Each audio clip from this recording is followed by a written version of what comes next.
حضرت ابو بکر صدیق رضی اللہ تعالیٰ عنہ کے بیٹے کو پکڑوانے کی کوشش کرتے ہیں، ٹھیک ہے، لیکن وہ اپنی بہن حضرت عائشہ رضی اللہ تعالیٰ عنہ کے گھر چلے جاتے ہیں، وہ لوگ ان کو نہیں پکڑ پاتے، ٹھیک ہے۔ یعنی کہ تیسری بات یہ ثابت ہوتی ہے کہ جو لوگ یزید کی بات نہیں کرتے تھے، جو لوگ یزید کو ایکسیپٹ نہیں کرتے تھے، جو لوگ یزید کو اعتراضاً کچھ کہتے تھے تو وہ ان کو پکڑواتے بھی تھے، لوگ ان کو پکڑواتے تھے، سزائیں دیتے تھے، مارتے تھے، قتل کرتے تھے، جیسے اپنا یزید نے امام حسین علیہ السلام کو بھی قتل کروا دیا، اور اکثر کئی اور صحابہ کرام کو قتل کروا دیا اس نے، ٹھیک ہے۔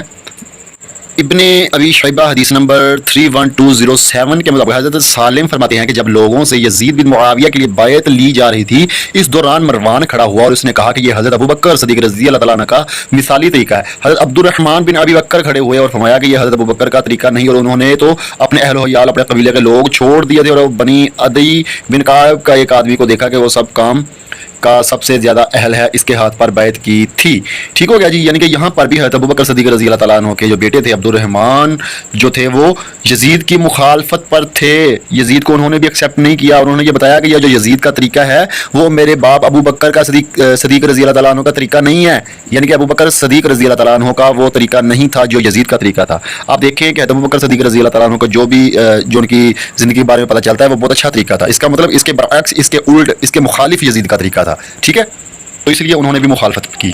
مسند احمد کی حدیث نمبر 12432 میں لکھا ہوا ہے کہ ابو شعاط صنعانی سے مروی ہے، انہوں نے کہا یزید بن معاویہ نے ہمیں سیدنا ابن زبیر رضی اللہ تعالیٰ عنہ کے مقابلہ کے لیے بھیجا، یعنی کہ سیدنا ابن زبیر کے مقابلہ کے لیے یزید نے بھیجے لوگ بھیجے سیدنا ابن زبیر رضی اللہ تعالیٰ عنہ کے مقابلہ میں۔ کیوں بھیجے بھائی؟ یہ تو بہت اچھا تھا جن لوگوں کی نظر میں، تو وہ ان سے میرے کویسچن ہے، تو انہوں نے کیوں بھیجا پھر؟ صحیح بخاری حدیث نمبر 3748 کے مطابق حضرت حسین علیہ السلام کا سر مبارک عبداللہ بن زیاد کے پاس لایا گیا تو اس بدبخت نے امام حسین علیہ السلام کے چہرے مبارک پر لکڑی سے مارا، ٹھیک ہے، یہ کمینہ بھی شامل تھا اس سازش میں۔ اسلام ون اپلیکیشن کنز الاعمال کتاب حدیث نمبر 34333 یہاں پہ کیا لکھا کہ نبی کریم صلی اللہ علیہ وسلم نے فرمایا یزید کہ اللہ تعالیٰ لعن طعن کرنے والے یزید پر برکت نہ فرمائے، خبردار مجھے میرے محبوب اور میرے پیارے بیٹے حسین کی موت کی خبر دی گئی، میں اس کی مٹی پر آیا اور اس کے قاتل کو دیکھا، خبردار کسی بھی قوم کے سامنے اس کو قتل کیا جائے اور وہ اس کی مدد نہ کرے تو اللہ تعالیٰ کا عمومی عذاب ان پر ہوگا۔ لو جی جناب، ساری کنفیوزنگ اسی ایک حدیث سے ختم ہو جاتی ہیں۔ سب سے پہلے یہاں پہ لکھا ہوا ہے کہ نبی پاک صلی اللہ علیہ وسلم نے فرمایا کہ لعن طعن کرنے والے یزید پر اللہ تعالیٰ برکت نہ فرمائے، سٹیمپ کر دی نبی کریم صلی اللہ علیہ وسلم نے کہ لعن طعن کرنے والے یزید پر اللہ تعالیٰ برکت نہ فرمائے، یعنی کہ جب یزید کے اوپر برکت نہیں ہوگی، یہ نبی کریم صلی اللہ علیہ وسلم کی زبان مبارک سے نکلا ہے، ٹھیک ہوگا، پہلی بات یہ۔ اور دوسری بات یہ کہ خبردار مجھے میرے محبوب اور میرے پیارے بیٹے حسین علیہ السلام کی موت کی خبر دی گئی، میں اس کی مٹی پر آیا اور اس کے قاتل کو دیکھا، خبردار کسی بھی قوم کے سامنے اس کو قتل کیا جائے اور اس کی مدد نہ کرے تو اللہ کا عذاب عمومی عذاب ان پر ہوگا، ٹھیک ہے۔ پہلی بات میں نے آپ کو بتائی کہ اس حدیث میں نبی پاک صلی اللہ علیہ وسلم نے یہ فرمایا کہ یزید لعن طعن کرنے پر خدا کی برکت نہیں ہوگی، پہلی سٹیمپ۔ دوسری سٹیمپ یہ کہ میرے پیارے بیٹے یعنی کہ حسین علیہ السلام کی موت کی خبر دی گئی ان نبی کریم صلی اللہ علیہ وسلم کو، تو ایک حدیث میں یہ دو باتیں آ گئی۔ اور تیسری بات یہ آئی کہ نبی کریم صلی اللہ علیہ وسلم نے فرمایا کہ میں نے حسین علیہ السلام کے قاتل کو دیکھا، اور چوتھی بات یہ آئی کہ جس کے سامنے امام حسین علیہ السلام کو شہید کیا جائے، قتل کیا جائے، تو وہ ان کی مدد نہ کرے تو اس کے اوپر بھی عذاب ہوگا۔ اب سب سے پہلی بات یہ کہ یزید کے اوپر لعنت ہو گئی، ٹھیک ہو گیا، یعنی کہ اس کے اوپر برکت نہیں ہوگی۔ دوسری بات یہ اسی حدیث میں امام حسین علیہ السلام کی شہادت کا ذکر ہے، تو اس کا مطلب یہ بھی اس کے حصہ دار ہے نا۔ اور تیسری بات یہ ہے کہ نبی کریم صلی اللہ علیہ وسلم نے فرمایا کہ مجھے جو ہے نا امام حسین علیہ السلام کا قاتل بھی دکھایا گیا، نبی صلی اللہ علیہ وسلم نے دیکھا وہ قاتل، تو ٹھیک ہے۔ اور اس کے بعد کیا آتا ہے کہ جو مدد نہ کرے امام حسین علیہ السلام کی شہادت کے وقت، اگر کوئی امام حسین علیہ السلام کی مدد نہ کرے، ٹھیک ہو گیا، تو اللہ کا عذاب ہوگا، اس آدمی پر اللہ کا عذاب ہوگا۔ اب دیکھیں کیا یزید نے مدد کی امام حسین علیہ السلام کی کہ ان کو شہید نہ کیا جائے؟ یزید اس وقت موجود تھا نا، اس نے مدد نہیں کی، تو اس نے مدد نہیں کی تو اس کا مطلب اس کے اوپر عذاب ہوگا۔ جس نے امام حسین علیہ السلام کی مدد نہیں کی اس وقت، جس وقت امام حسین علیہ السلام جو تھے وہ شہید ہو رہے تھے، ٹھیک ہے، اور ان کے سامنے وہ شہید ہو رہے تھے، ٹھیک ہے، تو ان لوگوں پر اللہ کا عذاب ہوگا اس حدیث کے مطابق جن لوگوں کے سامنے امام حسین علیہ السلام کو شہید کیا گیا اور انہوں نے امام حسین علیہ السلام کی مدد نہیں کی۔ اور اگلے نمبر پر بات آتی ہے کہ جب امام حسین علیہ السلام کو شہید کر دیا گیا تو حکومت کس کی تھی؟ یزید کی۔ فوجیں کس کی تھی؟ یزید کی۔ بادشاہی اس وقت کس کی تھی؟ یزید کی، ٹھیک ہے۔ تو اس نے بدلہ کیوں نہیں لیا؟ ایک بھی قتل نہیں کیا یزید نے، ایک بھی قتل نہیں کیا، ایک آدمی کو بھی سزا تک نہیں دی، ایک سیکنڈ کی سزا بھی کسی کو نہیں دی یزید نے کہ امام حسین علیہ السلام کو تم لوگوں نے کیوں شہید کیا۔ ابن ابی شیبہ کی حدیث نمبر 34694 کے مطابق یزید بن معاویہ 3 سال 6 ماہ حاکم رہا، بادشاہ رہا، حکمرانی کرتا رہا، 3 سال 6 ماہ تک وہ حاکم رہا، ٹھیک ہے. تو اس نے ایک بھی دن میں امام حسین علیہ السلام کے قتل کا بدلہ کیوں نہیں لیا؟ کیا اس کو یہ حدیث نہیں ملی تھی؟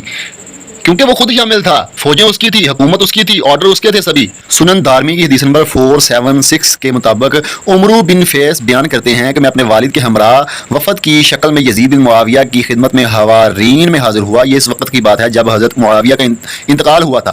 ہم نے یزید سے تعزیت کرنی تھی اور اسے خلافت کی مبارکباد دینی تھی. ہم نے دیکھا ایک شخص مسجد میں یہ کہہ رہا ہے، خبردار، قیامت کی نشانیوں میں ایک یہ بات بھی ہے کہ برے لوگوں کو چڑھا دیا جائے گا اور نیک لوگوں کو اٹھا لیا جائے گا. خبردار، قیامت کی نشانیوں میں ایک یہ بات بھی ہے کہ باتیں کی جائیں گی اور عمل ترک کر دیا جائے گا. یہاں پہ صاف صاف لکھا ہوا ہے کہ عمرو بن فیس بیان کرتے ہیں کہ وہ اپنے والد کے ساتھ یزید کے پاس گئے تھے. مفہوم بیان کرنے لگا ہوں کہ یزید کو مبارکباد دیں کہ وہ بادشاہ بن گیا ہے، وہ خلیفہ بن گیا ہے، اس کی بیعت کی جا رہی ہے، تو اس کو مبارک دینے کے لیے گئے. جب وہ مسجد میں گئے تو ایک آدمی کیا کہہ رہا ہے، خبردار، قیامت کی نشانیوں میں ایک نشانی ہے کہ برے لوگوں کو چڑھا دیا جائے گا اور نیک لوگوں کو اٹھا لیا جائے گا. آپ دیکھیں کہ یہاں سے یہ ثابت ہوتا ہے کہ صحابہ کرام کا خلفائے راشدین جو تھے وہ اس دنیا سے پردہ فرما چکے تھے، اور وہ جو برا تھا نا، یزید برا تھا، وہ اس کو چڑھا دیا جائے گا، یعنی کہ اس کو بادشاہ بنا دیا جائے گا. تو آلریڈی انہوں نے بادشاہ بنا دیا. یہ قیامت کی نشانیوں میں ایک نشانی تھی اور یہ پوری ہو گئی، ٹھیک ہے. ابن ابی شیبہ حدیث نمبر 31215 کے مطابق حضرت محمد بن منقدر فرماتے ہیں کہ ابن عمر کو یہ پیغام پہنچایا کہ یزید بن معاویہ کے لیے بیعت لی جا رہی ہے. آپ نے فرمایا اگر یہ خیر ہوئی تو ہم راضی ہو جائیں گے اور اگر یہ شر ہوا تو ہم صبر کریں گے. یعنی کہ حضرت عمر فاروق رضی اللہ عنہ کے بیٹے سے یہ پیغام ان کو پہنچا کہ یزید کے بارے میں جو ہے نا بیعت لی جا رہی ہے لوگوں سے کہ اس کا ساتھ دو، اس کو ووٹ دو. تو آپ کے بیٹے فرماتے ہیں کہ اگر یہ خیر ہوئی تو ہم ان کا ساتھ دیں گے، راضی ہو جائیں گے، بیعت کر لیں گے. اگر یہ شر ہوا تو ہم صبر کریں گے، ٹھیک ہے. دوستو یہ تھی مختصر طور پر بات جو میری اس بھائی سے ہوئی ہے واٹس ایپ کے اوپر یزید کے بارے میں. تو ان کے آپ کمنٹ چیک کریں وہ کیا کہتے ہیں، یہ دیکھیں، ٹھیک ہے. اور وہ شکر ہے اللہ کا کہ وہ مان گئے اور ان کو سمجھ آ گئی میری جو میں نے ان سے باتیں کی اس بارے میں، اس ٹاپک کے بارے میں. چند منٹ بات ہوئی ہے میری ان کے ساتھ اور الحمدللہ ان کے ذہن میں بیٹھ گیا، ان کو پتہ چل گیا کہ یزید کون تھا، کیا تھا اور اس کا کیا قصور ہے، ٹھیک ہے. کیونکہ سر جو حکمران ہوتا ہے نا تو اپنا اس کے جو ہے نا ذمے ہوتا ہے کہ نجائز کوئی قتل نہ ہو، کوئی چوری نہ ہو، نجائز کوئی بھی برائی نہ ہو، زنا نہ ہو. یہ حکمران کے ذمے ہوتا ہے کہ اس نے سزا دلوانی ہوتی ہے. آپ دیکھیں جب امام حسین علیہ السلام کو شہید کیا گیا تو اس وقت یزید کہاں تھا؟ سو رہا تھا. فوجیں اس کی تھی، حکمرانی اس کی تھی، ٹھیک ہے. ابھی یہاں پہ کوئی قتل ہو جائے تو کیا گورنمنٹ کوئی پولیس وغیرہ کا گورنمنٹ جو ہے جو حکمران ہے، تو اگر کوئی نجائز قتل ہوئے یہاں پہ تو پولیس یا گورنمنٹ جو ہے حکمران جو ہے اس کا ساتھ نہیں دیں گے، اس کا بدلہ نہیں لیں گے، اس کے قاتل کو جو ہے نا قید خانے میں جیل میں نہیں ڈالیں گے نا. زیادہ سے زیادہ اگر کم سے کم کچھ بھی نہ کرے، کم از کم اس کو قید ہی کر لیں گے. تو امام حسین علیہ السلام کے قاتلوں کو یزید نے کیوں نہیں قید کیا؟ کیونکہ سازش ہی اس کمینے کی تھی. پولیس بھی، فوجیں بھی اس کی تھی، حکومت بھی اس کی تھی. اور وہاں پہ ہوا کیا تھا؟ وہ کہتا تھا کہ میری بیعت لو، امام حسین سے میری بیعت لو، لیکن آپ نے انکار کیا. سب سے بڑی بات میں آپ کو بتاتا ہوں کہ امام حسین علیہ السلام نے یزید کا انکار کیوں کیا. کیونکہ وہ برا تھا، شرابی تھا، کبابی تھا، ٹھیک ہے نا، وہ بہت برا تھا، ٹھیک ہے. تو اس لیے امام حسین علیہ السلام نے اس کا یزید کا انکار کیا. تو آپ دیکھیں کہ ایک طرف جو ہے نا یزید ہے جو شرابی ہے، ٹھیک ہے، اور الٹے سیدھے کام کرتا ہے، اور ایک طرف جو ہے نا نبی کریم صلی اللہ علیہ وآلہ وسلم کا نواسا ہے جس نے سجدے کی حالت میں، نماز کی حالت میں اپنا جو ہے نا شہادت پائی ہے، سجدہ کیا ہے خدا کو. ایک طرف وہ ہے، اور حق پر کون ہوگا پھر؟ ایک شرابی کبابی تو حق پر ہو نہیں سکتا. ایک نبی کی جو آل ہے وہی حق پر ہو سکتی ہے نا.